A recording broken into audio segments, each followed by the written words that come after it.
Kresleniu sa v podstate venujem od malička, ale doteraz som žila teda v Bratislave, ale sa mi podarilo teda nejak už dostať do Štiavnice, teda som sa sem vydala a teraz mám viac času, môžem sa konečne viac venovať kresleniu a tým pádom sa viac rozvíjať. Mám rada ilustrátorov, detských ilustrátorov, Albin Brunovský a potom jeho žiak Peter Kľúčik, ten sa mi veľmi páči a Ondrejčka, ešte ten jeho obrazy teda boli veľmi teda pekné. Môj štýl je špecifický, ale v podstate kreslím to, čo ma napadne, kreslím z hlavy, či kreslím to, čo teda cítim, že potrebujem za seba dostať. Kreslím v podstate fixkami, perami, farbičkami.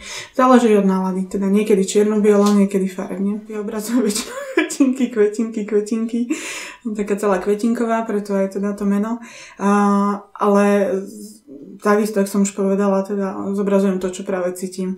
A momentálne teda, ako čakám bábatko, tak kreslím väčšinou také detské motíve zvieratka. Každý obrázok, ktorý nakreslím, je môj obľúbený a vždycky mi trhá srdce, keď ho musím predať.